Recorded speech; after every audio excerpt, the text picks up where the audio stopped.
që ishte gjithë kjo? A ishte një krenari i vërtet kombinati metalurgjik i Elbasanit, zoti Sokoli? Shiko, mund të ishte teprim për kallçet që kishte Shqipëria. Mund të ishte, ne përjetuam ndoshta gabimin e ndërtimit në atë mënyrë, por për fat keq edhe fajin e shkatrimit. Domethënë, nëse ndërtimi ishte gabim, shkatrimi ishte faj, pastaj ishte përgjegjësi. Do të thonë nëse ndërtimi ishte gabim, shkatrimi ishte faj, po pse? Shiko, sepse ishte e mundur që i gjithë kjo kombinat të menaxhohesh edhe në kushtet e ekonomisë së tregut. Jo, në fillim ndërtimi njëherë. Pse ishte gabim ndërtimi? Shiko, gabim sepse e thot Yusuf Kalo në veprën e vet bloku. Edhe thot në blok, pra Enveri me shok, menduan që prishjen me kinezët dhe izolimin ta kompensonin me kombinatin metalurgjik. Edhe në këtë kuptim u quajt çlirimi i dytë i Shqipërisë. E ka quajtur Enveri. Po kjo është teprim, është gabim sepse nuk mundet. Kombinati sepse ka një lloj hendeku. Çfarë ishte kombinati metalurgjik? Mund të them dy gjëra. Po. Konsumonte 1/3 e valutës kombëtare. 35% e energjisë elektrike që prodhojë në shkallë vendi konsumohej këtu. A ishte rentabël? Dhe 40% e transportit kombëtar, hekurudor, automobilistik, detar, destinohej për kombinatin metalurgjik. Kjo ishte. Domethënë, ja vlente gjithë kjo sakrificë për kombinatin metalurgjik. Tjetër, pse ishte gabim? Sepse ky nuk shkon ndërtimi i këtij giganti me parimin e mbështetjes në forcat e veta. Ky mund ndërtohesh në kushtet e një ekonomie tregu ku të prodhoje edhe për tregun ndërkombëtar.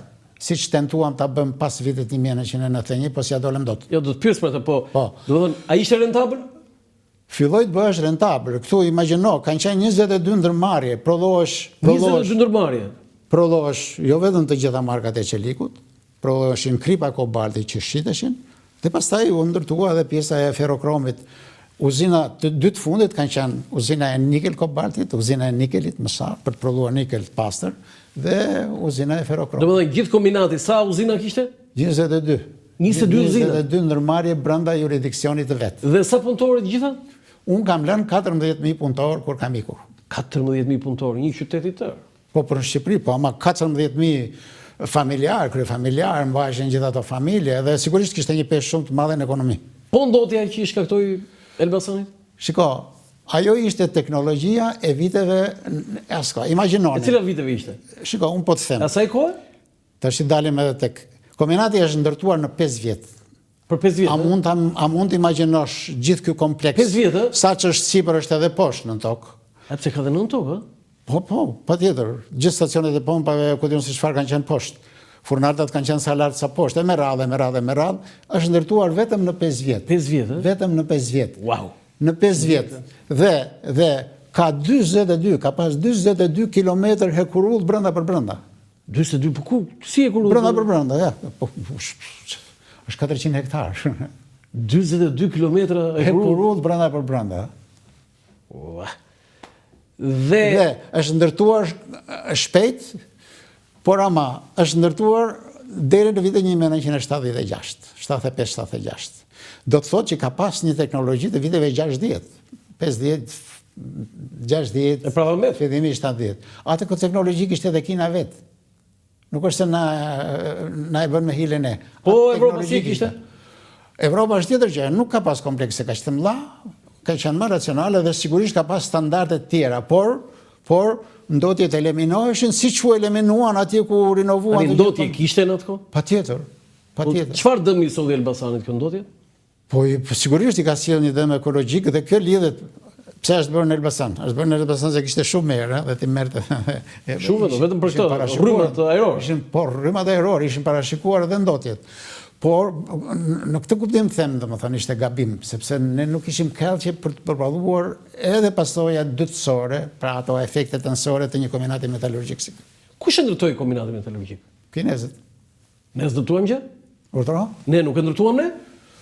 Ne morëm një teknologji kineze, erdhën specialistët kinezë, shumë nga specialistët tanë shkuan në Kinë për të përvetësuar teknologjinë, Dhe kështu u bë kjo punë. Dhe u vun punë me pa probleme. Falasisht apo embleme? Shiko, ka ardhur një herë me Metsheu në vitin 1978 atje, edhe tha që e kemi paguar qindark në qindark. Kjo është një gjë për të diskutuar, unë nuk e di sakt, por po them që ai tha kështu. E kemi paguar qindark në qindark. Sigurisht nuk di që të ketë në debat në marrëdhënie ndërshtetërore, sepse borxhet trashëgohen. Dhe s'kemi. Ne s'kemi, nuk kemi dëgjuar asgjë. Do e ka bërë Shqipëria, po kaq e fortë ishte Shqipëria? Po, nuk është vetëm kjo, sa gjëra janë. Po, se ka dhe të tjera. Tani, fotoja tjetër është po me kombinatin, ju lutem regjia, por me një, kush i ndryshkur. Tani, më trego atë, gabimin më tregove, tani më trego fajin. Fajin. Ekzistonin të gjitha mundësit që kombinati të rinovohej dhe të përshtatej me ekonominë e tregut. Po të kujtë që ishe vjetër? Në atë kohë, po, ja po ta them. Në atë kohë me çfarë u mora unë me fjalë derisa ika sepse pash që nuk shtyhesh më. Në atë kohë u lidhe me italianët. Në Itali ishte një firmë Pitini quhet dhe kishte gjithë metallurgjinë e veriut të Italisë. Ata dërguan italianët, qeveria italiane nëpërmjet firmës Pitini, dërguan disa specialistë për të bërë një studim fizibilitete, si mund të përshtatej kombinati metallurgjik në kushtet e ekonomisë tregut. Ky studim ju dha qeverisë shqiptare dhe qeverisë italiane. U hapën edhe fondet e qeverisë italiane. U hapën fondet për të kanalizuar nëpërmjet Pitinit. U njoftua qeveria shqiptare dhe për fat keq nuk e di me çmendje me fjalë, Rami Zalia, që ishte presidenti i kohës, u tha italianëve, po do na tregojnë italianët ne se ku t'i përdorim fondet, mjafton të na japin, po dim ne ku i përdorim. Ndërkohë, sepse ne nuk e di, si ishim mësuar të punonim me projekte tamam.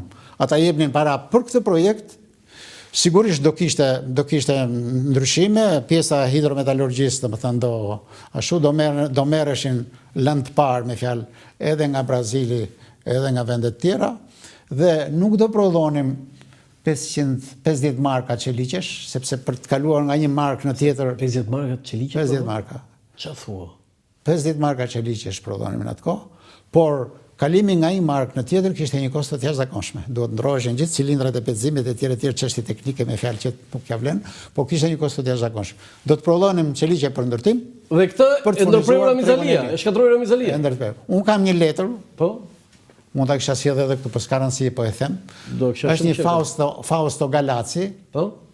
Ai ishte nga Verona, inxhinier i jashtëzakonshëm, 2 metër burr sa prangcali që tregove çfarë, 2 metër burr. Nga Dukagjini. Ka qenë drejtori i kombinatit të Tarantos Itali, që është një kombinat shumë i madh. Tash edhe ai është rrugëllur për shkak të problemeve ekologjike dhe të orientimeve të reja. Dhe më thot, në fund fare shkruan këtu 4 faqe letër me shkrimdore. Është e pamundur, thot, të punosh me qeverinë shqiptare. Po qeveri shqiptare ishe Ramizi që ishe president? Po, pra, s'kishin filluar ndryshimet akoma.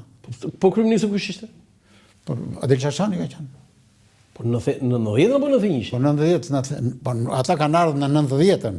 Në 90 në 91, në fillimin e 91-it ka qenë. Fillimi në 91 ka qenë Fatostan. Po, ishte, nuk e di, Fatostani do ketë qenë ndoshta. Fatostani. Dhe kështu thënë, nuk punohet. Po një mentalitet, nuk mund të punohet me qeverinë shqiptare. Po. Dhe shumë të zhgënjur, gjithë ekspertët që unë i njoh personalisht, domethënë. Ky ishte shansi i humbur? Shansi i humbur i Shqipërisë. I humbur i Shqipërisë? Patjetër. Jo vetëm për kombinatin, ëh?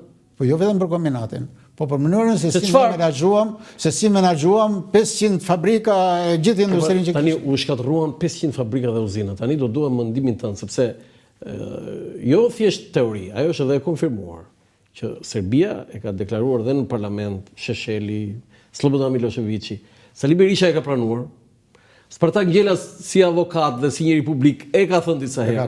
Po në intervistë Sali Berisha ka pranuar, ka dhënë $20 milion për destabilizimin e Shqipërisë, që nuk kuptonte shkatërimin e uzinave, fabrikave dhe një nga këto ishte edhe kombinati metalurgjik. Tash unë mund t'jap një mendim, po duhet kesh një super spak që t'i hyjë kësaj gjëre me themel dhe ta zbarrut. Se duhet të jetoj spak. Por unë po them, ky mentalitet shkatrus ishte tek Ramizalia që e thash, tek të tjerët dhe u mbar tek të tjerët që erdhen më pas, të deleguar prej tij apo në rrethana që erdhën nuk ka shumë rëndësi kjo punë. Dhe për fat keq ne nuk u treguam, humbëm shansin për të shfrytzuar me fjalë ato gjëra që nuk i krijoi komunizmi si sistem, po ishin pasuri e këtyre njerëzve. Pasuri e kombit. Po, e popullit sigurisht.